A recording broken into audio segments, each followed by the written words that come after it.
hands down my favorite treatment that I always consistently do. Like I'll do a mask occasionally. I'll do these other little things, but I always love to shave my face.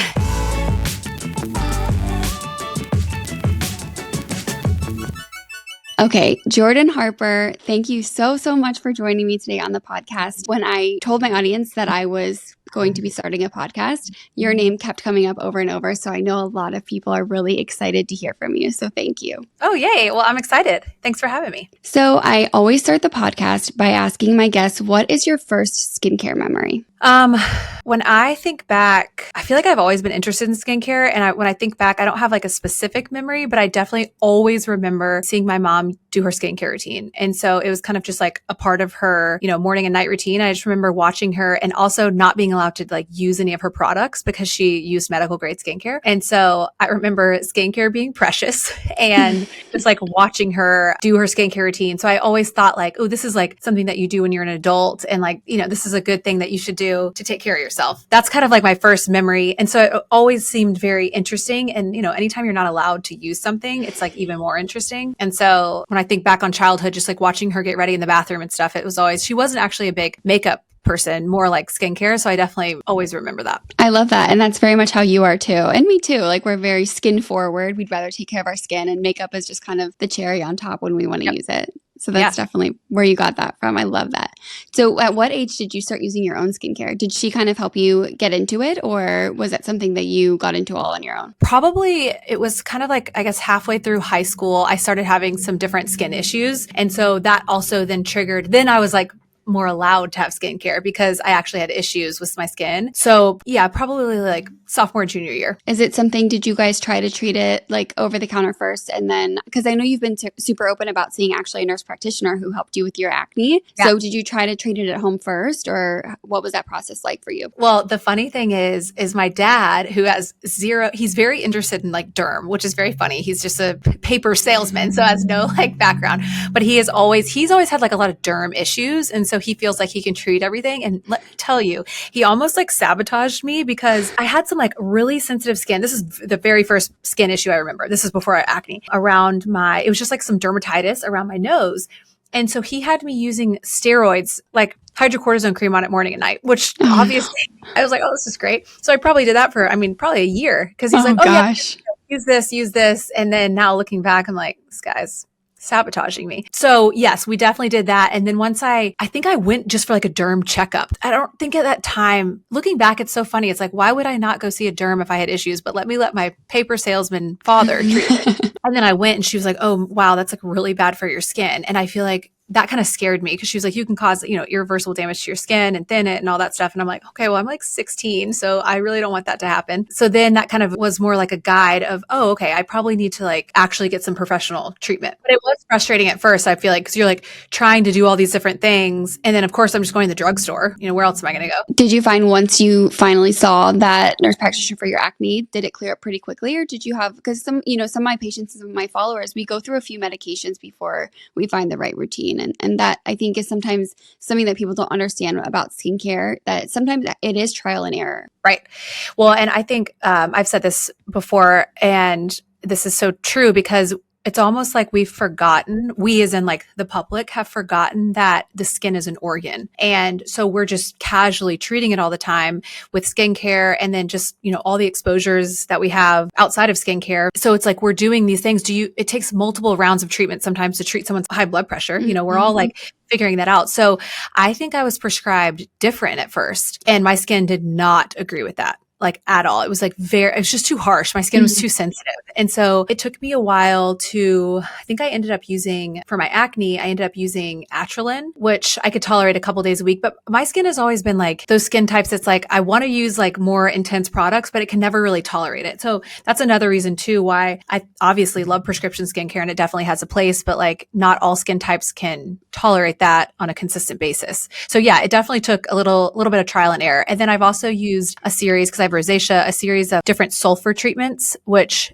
the rosacea component, that's where it got a little tricky, like having acne and rosacea, because if you're trying these more aggressive treatments, it's flaring up the acne or flaring up the rosacea a little bit. So I use different like washes and gels. And so that took a little bit of trial and error too. I love that you said that because skincare is a journey and it's like figuring out what treatments. And even if you go see someone in office, you're still like hand holding a little bit through that process. Yeah, absolutely. And just because, collectively you and the patient or the provider and the patient doesn't get it right the first time, I try to warn my patients that that could absolutely be a possibility, especially when you're treating multiple things at once, like you have an acne and a rosacea at the same time. It can be really difficult. And the truth is, while, we are very knowledgeable in these areas, we just never know how someone's skin is going to react until we do it. And same on our own skin. You can use the same ingredient in 3 different formulations. And then the fourth one, for some reason, your skin just doesn't tolerate it. It happens all the time. So you really do have to try and be consistent and then come back to the drawing board. I think that's where a lot of the problems are when patients don't want to come back for that follow-up, or they get discouraged and they just stop everything and don't come back and go to someone else. It's like just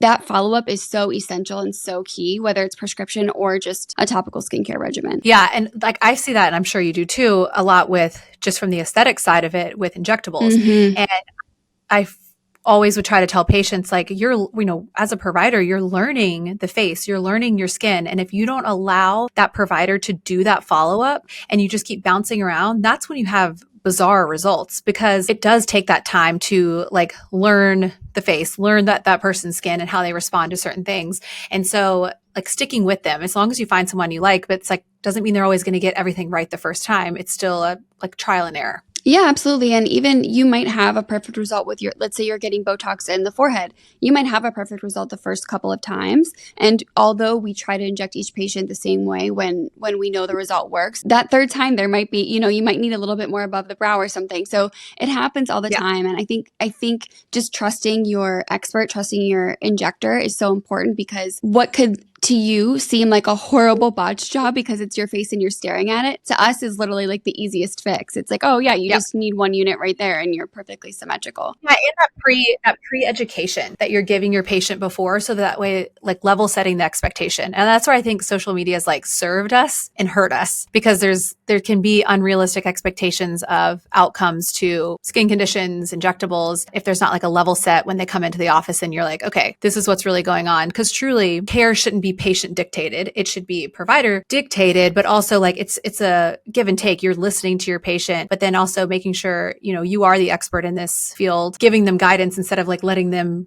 dictate the whole treatment plan. Yeah, absolutely. Especially, sometimes we're as patients, and I say we because I am a patient as well. Like I let, my colleagues inject me. We're so fixated on one line or one part of our face, when in reality, you have to let someone objectively look at you and understand the face as a whole and what other areas can be treated to give you the best benefit. Because sometimes, you might come in for your lips, but it might be something else that you really need to support that structure. Yes, I love that. So I want to talk a little bit about, because we have so many listeners and followers, as I'm sure you do too, who are interested in either becoming an aesthetic nurse practitioner or an aesthetic PA or a nurse injector. What was your journey like? I know you started in critical care as a nurse. What was your journey like from there to aesthetics? And was aesthetics always the goal, or did it just kind of come about naturally? So going back to the experience I was sharing with my mom, I also just went with her to different appointments, because when you're a kid, you just get dragged around. Little did I know that would actually kind of direct the career path that I chose. And so I remember like going with her to get Botox and going into a medical spa and then going into like a plastic surgeon's office and being like really intrigued by what was going on. And I also had laser hair removal at a young age, because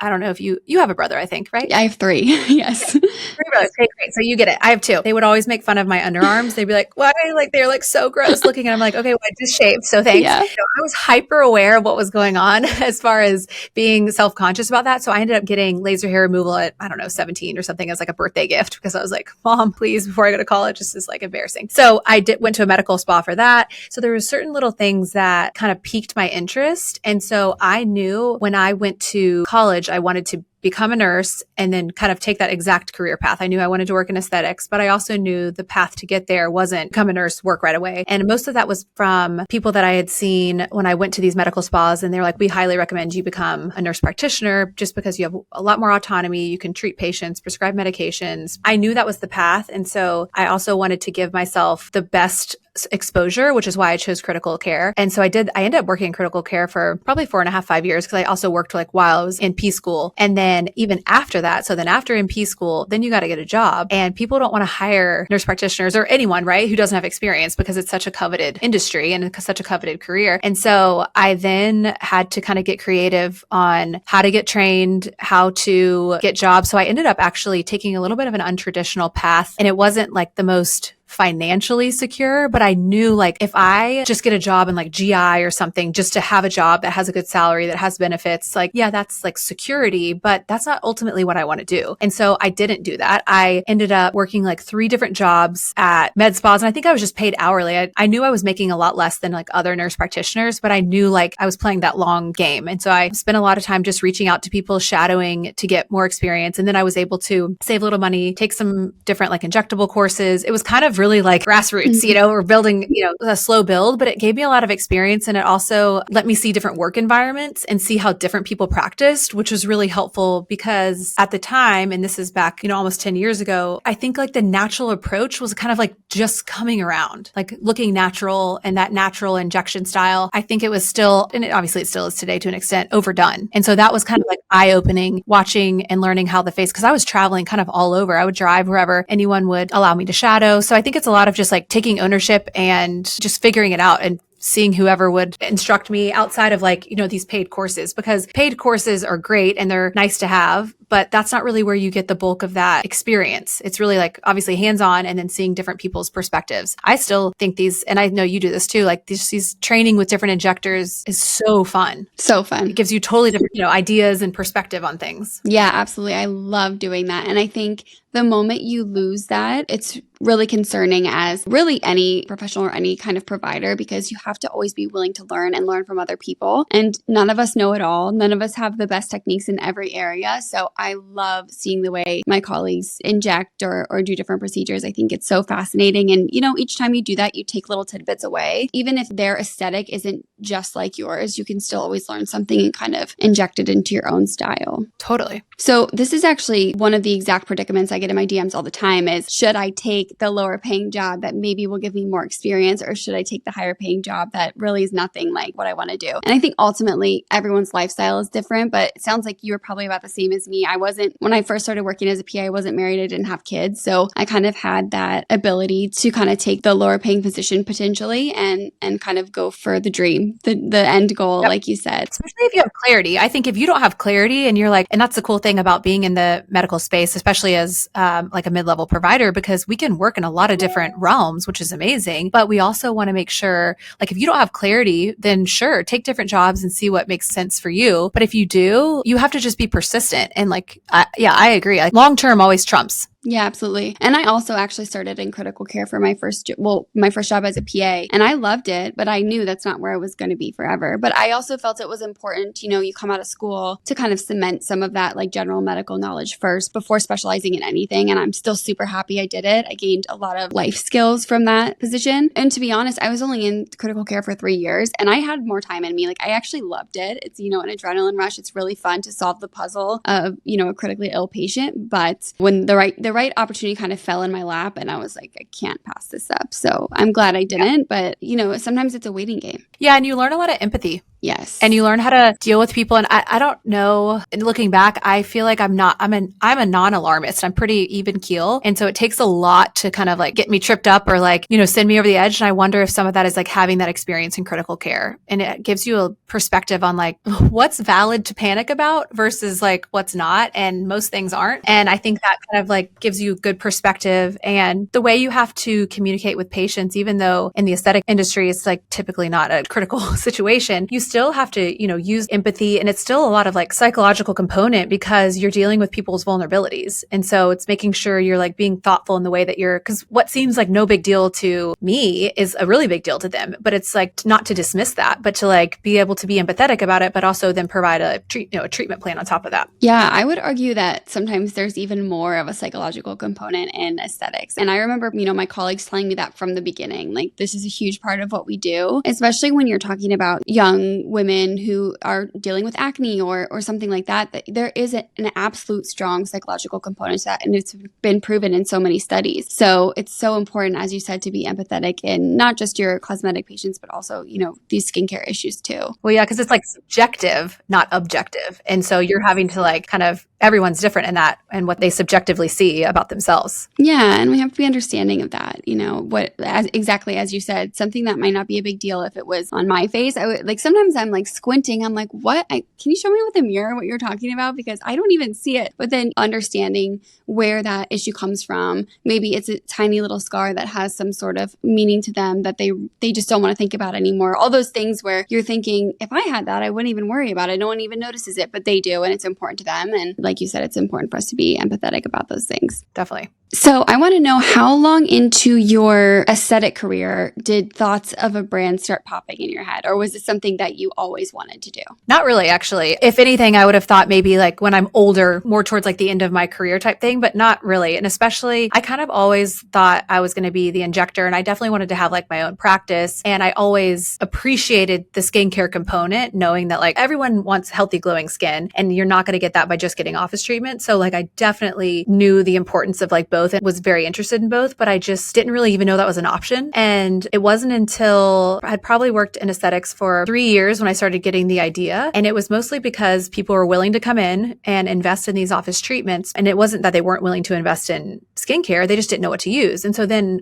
that was, from the beginning. And so I would create skincare routines for them. And I just found it starting to be really confusing in the sense of like, we're having to use a lot of products to achieve certain things. And so I was like, I want to try to like really simplify this process and make it where, we can just use 3 to 4 core products to transform the skin, like kind of being like the workhorses of your skincare routine. And I honestly just started talking to a chemist because I was just interested in what they had to say. I wasn't even thinking of a product line at the time. I was just like, I was interested in a couple different products because I was like, I'm feeling like I'm having to like combine a bunch of different products to get these different results. And they were like, oh, actually, giving me just like feedback on that and like why that was the case. And then obviously, I understood that one formulation can't do it all. So that was also really helpful to kind of like understand why certain skincare is formulated in different ways. But it wasn't until probably 3 years in when I started having that idea. And then it was probably over 5 years when I actually like launched something. Wow. So at this point, you already have your own practice and you're potentially launching a brand, right? At this point? Well, yeah. And the reason why this happened was sometimes things that you think are the worst situation of your life end up being, you use that opportunity to be the best. And so my husband had matched for a residency. So we had been in Charleston for 7 years and I'd spent that time building up my patient base. So I was really established, I felt, in Charleston. And so he matched for a residency outside of Charleston, which was really devastating for me. A lot of tears shed. And I thought we were just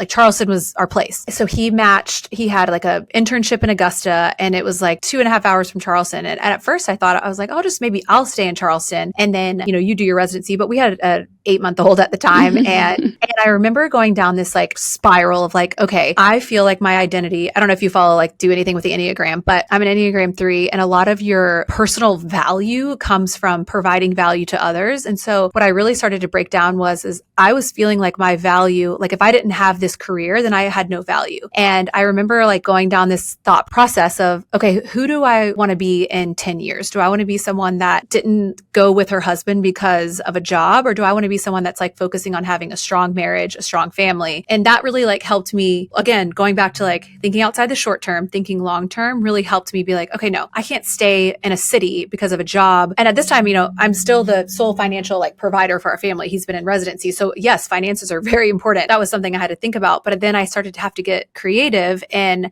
that's when I had a practice in Augusta for a little bit. And I just rented out of a dental office. And I remember being like embarrassed about that because I thought I should have some like really nice, fancy office, that's what I wanted.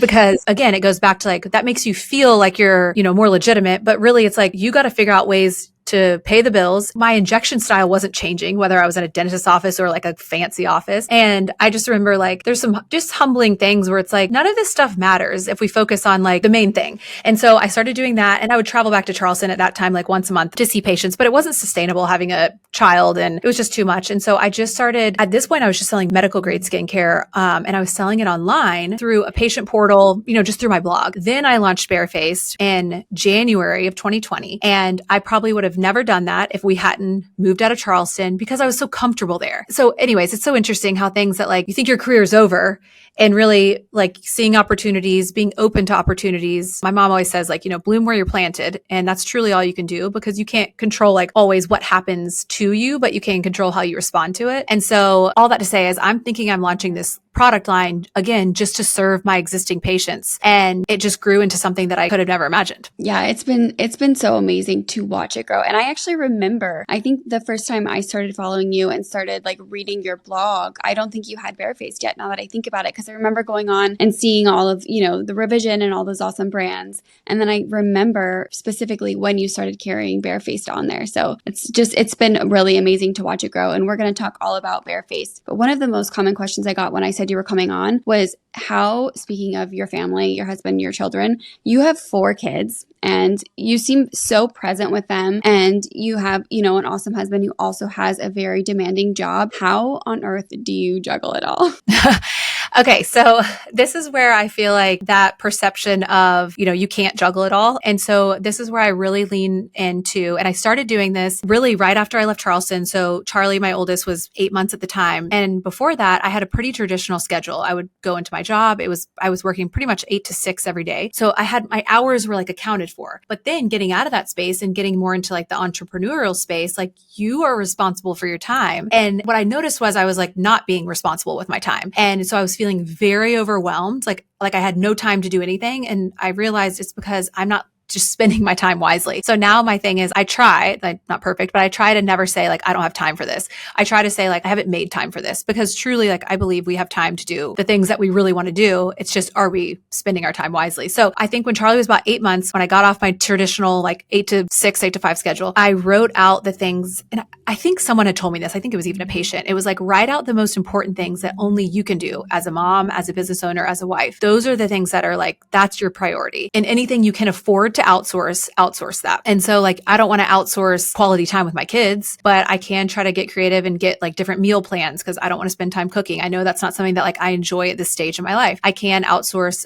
maybe like laundry or certain things. And you can only do that. And I've been able to gradually do that as I've been able to afford that because it's not realistic depending on different, phases of life that you're in. But I do feel like a clear focus on time blocking. And that's been the most transformative thing for me is making sure, and I do that so I can be present. Because to me, like being present is the goal. If we can't be present in our lives, then like, what are we doing? This is the life, And so I time block very specific things. And so I have my ideal week and I look at my week on Sunday and I block out like, this is the time when I'm going to be with my kids. Otherwise I feel like I have to be at work all the time mentally. I'm like, shoot, did I do that? Or did I do that? And so and if you ever see me like posting on social, I'm not with my kids. I'm probably at work, but I'm going to take these videos either way of them. And then if there's stuff that I feel comfortable sharing, I will. If not, I won't. So time blocking has been like the biggest thing, even time blocking transitional time. And that's where I find like I waste the most time. So like, that's where, you drive to a place and you're sitting in the car for a little bit. So I'm not just like sitting on my phone for 30 minutes because that's very easy to do. So I feel like time blocking to me has like been a lifesaver and really focusing on what are the things that are most important for me to do so I can be most present in my job, with my family, with my husband. But I definitely don't do it all. And if you come over to my house on a Saturday, it's going to be chaotic. I love that. I think that's always my answer too is, I don't juggle it all. That's the truth. You just pick what's most important to you. And some days that's different than other days. And you just, something's always going to give and you kind of have to be okay with that. But like you said, your family comes first, most days. And that's the way it has to be and everything else. If that means there's one less post or something like that, that's just how it is. But it's a super common question. And another question we got, because you're always very open about your reads, what you're reading on your Instagram story. So what are a couple of your favorite personal development reads? Like what are like some of the life-changing books that you've read? So there's 2 books I read every year and I try to read them every January. And I've done this for the past 4 years. Essentialism is one of my favorite books. And have you ever read it? No, I've never even heard of it. Yep. Okay, great. Well, add Yeah, it to I'm your so list. excited. Essentialism, I love because it's all about less but better. And it's kind of a philosophy I've taken into really all aspects of my life and especially Barefaced. Like, how can we have the least amount of products, but make it better? And I love that because it's all about saying no. And I say no to so many things. And as the business grows, we get offered a lot of opportunities. As our family grows, there's a lot of opportunities of like play dates and little things that we could always do and really being intentional about the things that you say yes to. So it's all about how our effort, we only have, so much energy, so much effort we can give and trying to really have clarity on like focusing on for work. It's one thing for family. It's like just focusing on family. So it's a really, really, really good book. I highly recommend it. So I try to read that every January. It always provides me like, this will be my upcoming fifth year reading it. And I'll read it again just because I always get something out of it. It's like a little refresh. And then I also read Atomic Habits. That's a good one. It's so, those two books, like they leave me feeling, how, when you read some books and you're just like, okay, well, that was inspiring, but I can't do any of that. Like I have to rebuild my life. And I love Atomic Habits because you don't feel like that. It gives you little tangible things to just get like 1% better. So it's like, what's one tiny thing I can do? And so it feels realistic to integrate into your life and just being aware of your habits. And some of the stuff, we've been doing this stuff for years. And whether that's your habits on like how you think or actually like what you're doing, all of that stuff, just being aware of that is really transformative. And you learn that you can free up so much mental space, physical space. So those are my two like go-tos. I love that book too, because you can really pick and choose what's realistic for you to implement now. And then maybe you can add some other things later, but it really is doable. Like you said, it makes you feel like you have some power to change some things. And it's not just this like ethereal book that you're never going to do anything with. So I also want to talk a little bit about in-office procedures. So we're going to get to skincare because I think that's where you and I feel that it's really so impactful and so important. But I want to touch quickly on in-office procedures because I think sometimes when people follow people like us who talk so much about skincare, at least in my experience, sometimes they're shocked when I talk about procedures. And I'm always like, wait. They go together. Like they're important. If it's something you want to pursue, if procedures are something you want to pursue, they really do complement skincare and vice versa so beautifully. They aren't targeting the same things. They really target different things. So I want to talk a little bit about what are your favorite procedures, not only on yourself, but for your patients. Like, what do you think is the most impactful? Yeah, I agree. I think it sometimes can surprise people too, because it's like, no, I'm not trying to hide the things that are, and no one should be, but I think socially that's probably relatively new, sharing, office treatments probably over the past 5 to 10 years, just the being comfortable doing that. And I agree, like one does not replace the other. You say this too, but if you're going to start somewhere, obviously start with your skincare, because that's like going back to the brushing your teeth analogy. Like, yeah, you still need to go to the dentist, but if you don't brush your teeth every day, then your teeth aren't going to be very good. Yeah. So, yeah. And it's like all these little add-on treatments that you do, whether they're at-home treatments or in office, like that just is additional. It doesn't ever like one doesn't replace the other. Hands down, Botox is just like, it's just the greatest. But outside of that, because that's like everyone knows that, or not, maybe everyone doesn't know it, but like Botox is just like that marries so well with skincare because relaxing those muscles underneath and like actually letting your skin it just makes the skin look so good. So that's for sure one of my favorites. But as far as like skincare treatments, I love a laser. I love lasers. Microneedling, I think is a great treatment for some patients. I think it's been a little over marketed. I think for a patient who's, 40, 35 and younger, it's a nice treatment depending on the, if you're just wanting a little collagen boost. But then I do love like a CO2 resurfacing laser, but obviously that has more significant downtime. It can be a little bit scary, but I just think it makes it just so beautiful for the skin. Yeah, I love a CO2. Just talking about it makes me want to get one. It's hard. There's so many good ones and they're all different. You just shared your Sculptra experience. Is that something you are happy with? Are you glad you did it? I'll tell you something I think is just amazing. And I haven't seen a lot of people talk about, I've seen providers talk about this, but temple filler. When you get to be a certain age, like it is life-giving.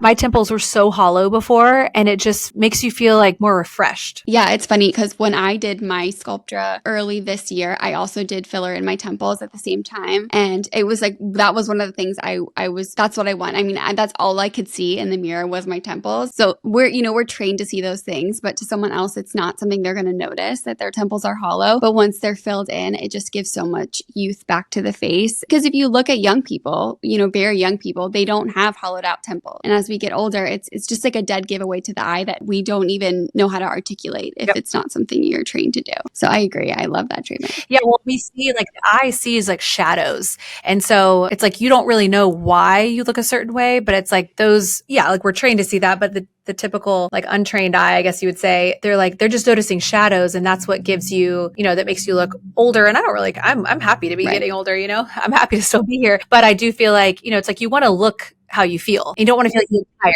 I feel like I always have to put that disclaimer, because we talk about quote unquote anti-aging so much, but it is a privilege to age. And I think any one of us in this industry is going to tell you that. And we're so happy to live every single day, but we're still allowed to want to look our best as we get older. I think there's this like villainization of anti-aging procedures and skincare, which I think is so silly. Or I always get the comments of, your generation is terrified to age. It's so sad. And I'm like, not at all. I think we're excited to age because we have so much more at our fingertips that never any generation has ever had, even when it comes to just overall health, our mental health, our cognitive health. There's so much out there now, so much more knowledge. And I think we're kind of excited to see what we do with it. And I would say the same with skincare and procedures. We're not afraid to age. We just want our skin to look healthy as we do. And I don't think there's anything wrong with that. I just recently did this blood panel. Now that I'm like 30, well, I guess I'm 36 now, but I was 35 at the time. And then like after I've had all these kids, I just want to make sure like my hormones are good. I want to make sure. So that was really cool. And I just did that from a functional medicine. Well, he's an MD, but it was just interesting because it's like, why do I not want to feel my best in all areas? And now we have the ability to do that. I don't know if you've heard of this. Have you heard of that MRI that people are doing, like full body?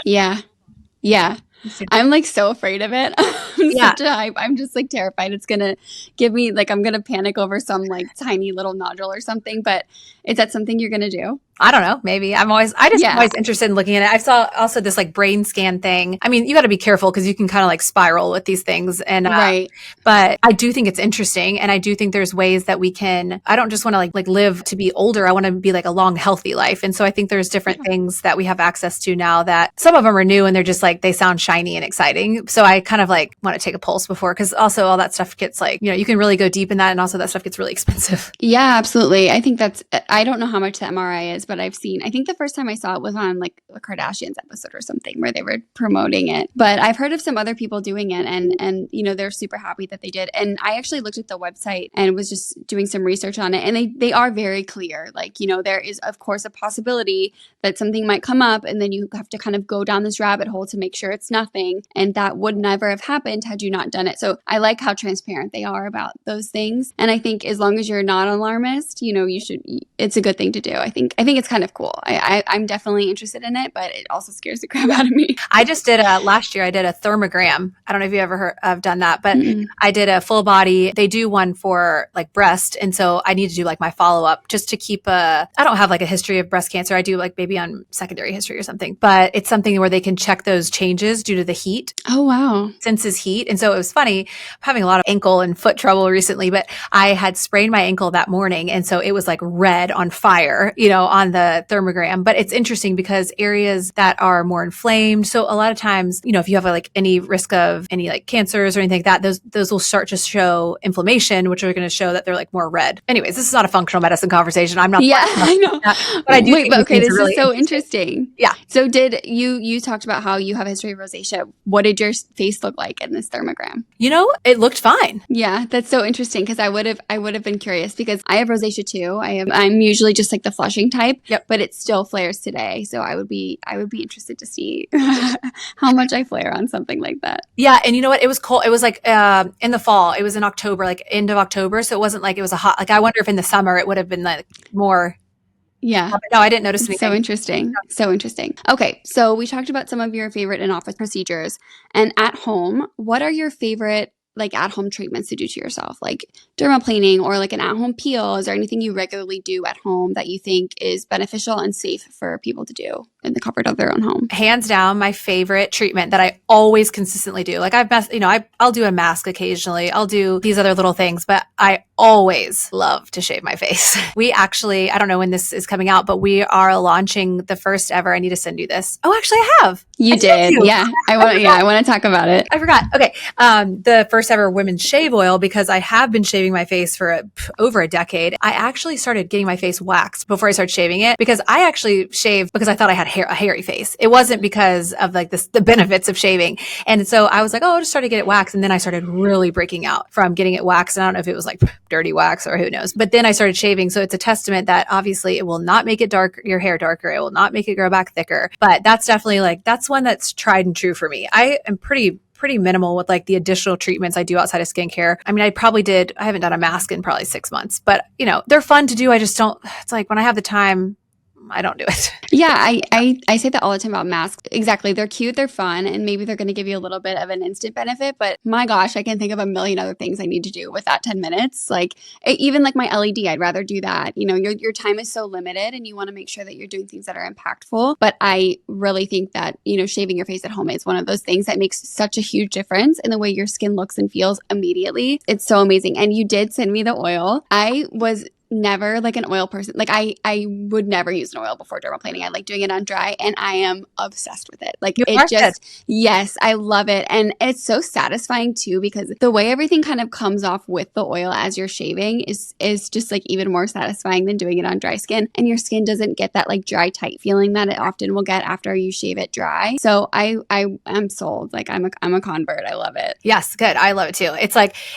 my skin always, and I've kind of perfected it and I don't break out anymore after dermaplaning. I know a lot of people have like sensitivity with breaking out because of like, I definitely always dermaplane at night. Well, now we're calling it oil planing. I love it. Oil planing. So I always recommend like, if you're going to shave your face, do it at night. There's definitely, and I always, you know, do toning pads or some sort of exfoliating, like making sure your skin is double cleansed. You're getting clean skin prior. It's really like oil planing is a piece of it, or the oil is a piece of it, but like the whole process of that to prevent, you know, skin irritation and breakouts. But my skin would just feel so dry the next day. And so this has just like completely eliminated that and, you know, any sensitivity. And I'm like so excited for it to actually launch. When does it launch? September 27th. Okay, awesome. That's so exciting. We have a few questions that came in from the audience. One of them was, what are your recommendations for a sensitive skin barrier? Are we talking in office or if someone sends me a message? I think this is more like what they can do at home. So I generally like feel like the goal is strengthening the skin. And a lot of times it's just doing like a reset. And so for us, if someone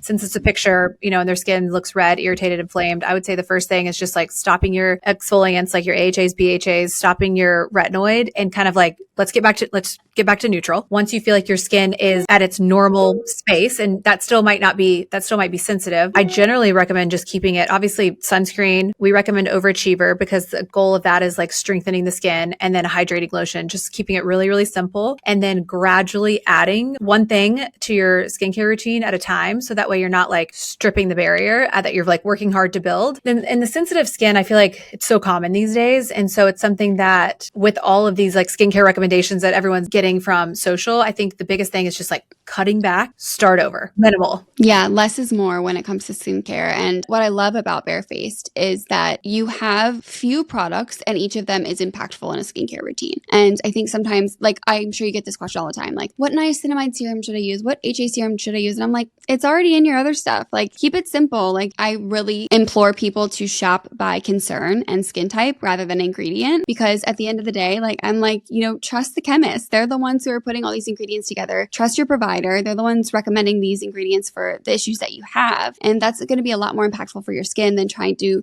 have a 7 or 10 step routine and you have like a niacinamide serum and then you have, it's just crazy. This like ingredient shopping to me, I think is a big problem when it comes to not only sensitive skin, but also like not seeing the results that you're looking for with your skincare. Totally. Well, there's synergy also in like pairing these ingredients together. So there's really no need for an additional like hyaluronic acid serum when it's in every single product that is out there pretty much. And especially like, can you imagine if we were doing that with diabetic medication? If we were just shopping, like that's not the point. And that's what, going back to what I was saying earlier, and it's not to say like blindly trust experts or whatever, but you can take a breath when you know that they're experts. And if you find someone you like and connect with. And that's why there's a lot of these experts out there that if you feel like you connect to like their philosophy and how they recommend, you know, products or whatever, like stick with them. And that's what I do. I think about like my hair stylist. I'm not searching the best hair stuff for my hair. I'm saying they're looking at my hair. They're saying, these are the products you need. I'm like, great decision. I have decision fatigue. You tell me. Same thing. Like if I work out, I'm going to just follow. I love Madeline Moves. I'm going to follow what she tells me to do because she is the expert in that. And so I think like, to me, it's a relief. I'm trying to do that with like clothes. I'm trying to do that with anything. Like we have so many decisions, and there's people that dedicate their lives to like become experts in these fields. As if you find someone that you feel like you connect with, I mean, not follow them blindly, but like use them as a resource. And I think when you start to mix a bunch of these different opinions on stuff, that's when you can have these reactions. Yeah, absolutely. I think it's a lot of the issues that we're seeing lately, especially with social media. There's just so much information out there. Something interesting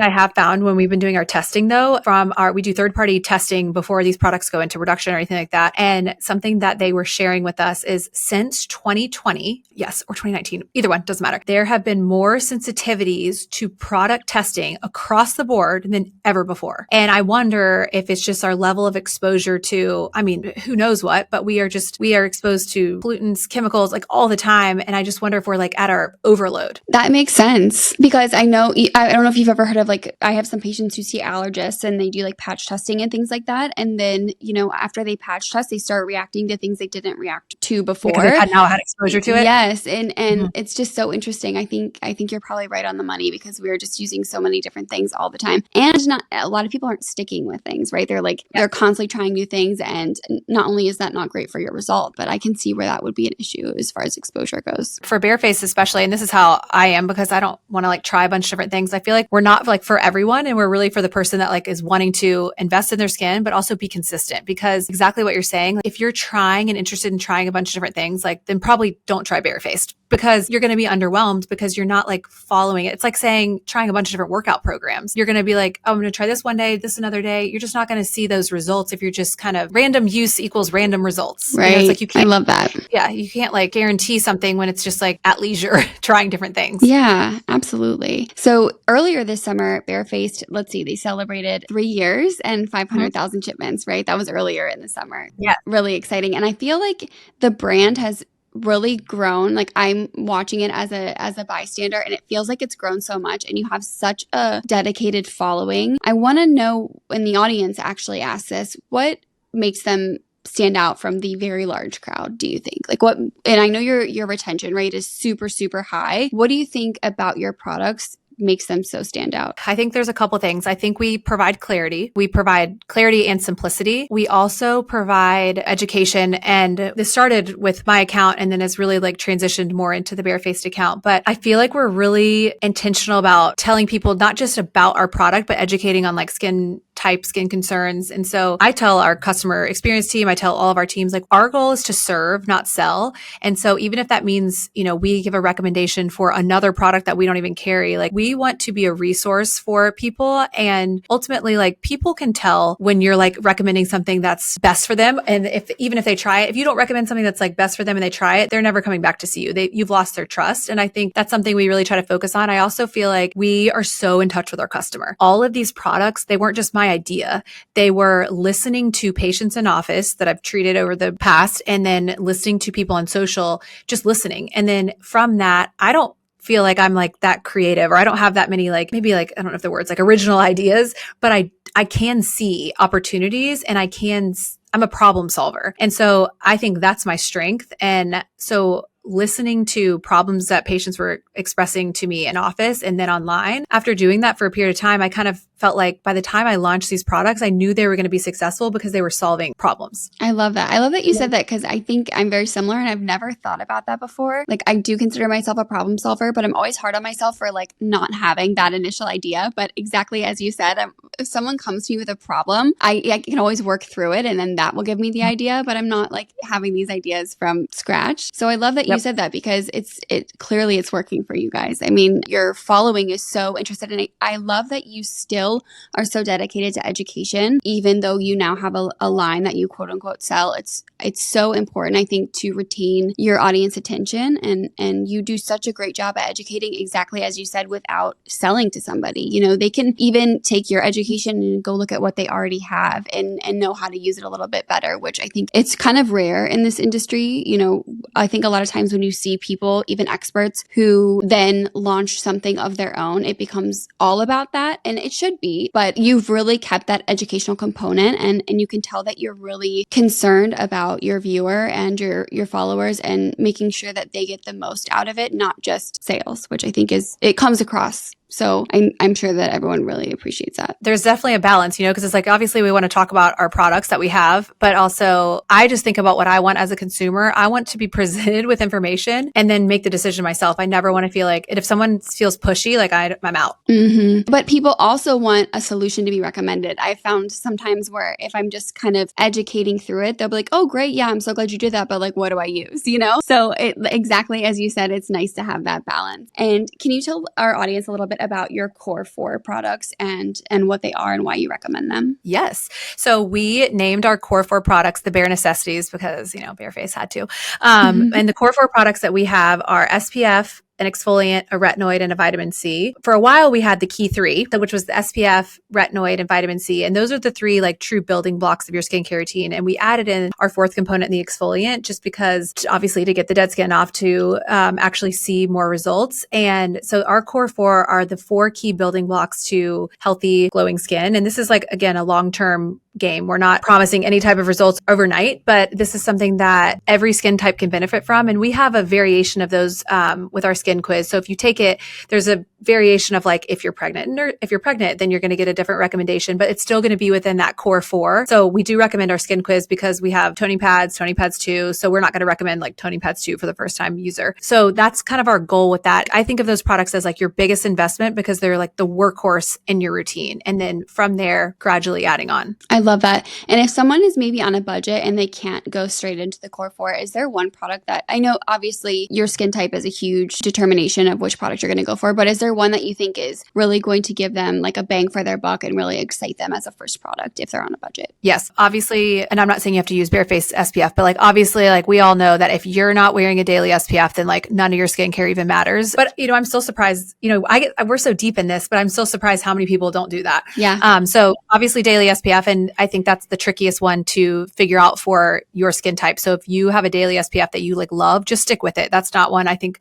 is worth playing around with, not just from a sensitivity breakout standpoint, but from like a pilling standpoint. There's just a lot of SPF is tricky. And I would say I do feel like toning pads are the most exciting because you're going to see results quicker. And I think that's why those are our most popular products because people don't want to wait. And I think within a couple days to a couple weeks of using those, you're going to see like your skin, it's going to look glowy. It's going to look brighter, smoother. So that's what I would say is like the most exciting and they're our most affordable product. However, because I'm about the long game, I would say, I think depending on your age, if you're in your 30s, I would say the next thing you should add is a retinoid. Yeah. But it's not as exciting. Right. It's literally more of like a long-term play. And then, from there, I would add your vitamin C and then your exfoliant. But like from an excitement standpoint, and I think that's really rewarding. And I think there's something to be said about like when I think about research and stuff like that, it's like, okay, yeah, the next thing you need to do is add a retinoid. But when I think about actually being a human and wanting to see results, that's also very motivating to then want to keep using more skincare.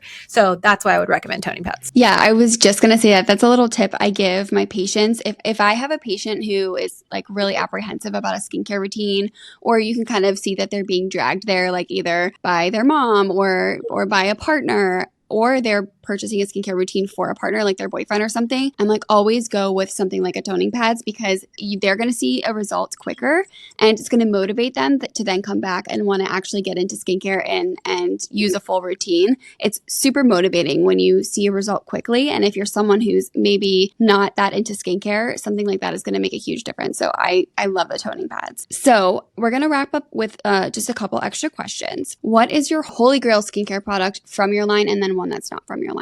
I normally say I have 2, but okay. I love Overachiever. It's a product I'm so proud of because I feel like it really combines, I would consider it to be like 10 plus serums in one. And I really think it does a nice job of actually strengthening the skin. And I think it has a role in someone's routine who wants to be a skincare minimalist. And so it can serve as, your antioxidant. It can serve as a retinoid alternative. We know that we understand retinoid alternatives, but it can serve as a lot of different things. And so if you want to be like a skincare minimalist, it pairs really nice. And I also think it's a really good thing to add as like on top of the core 4 if you're wanting to like really round out your routine. So that product from like treating redness, it has a little bit of caffeine in it, so it can help kind of firm the skin, like fine lines and wrinkles. I just think that is like an all-star product that, oh my gosh, this is so funny. We were at our lab on Monday and we were talking to our chemist and he said, when I'm having a bad day, sometimes I just go to barefaced.com and read Overachiever reviews because it makes me so happy.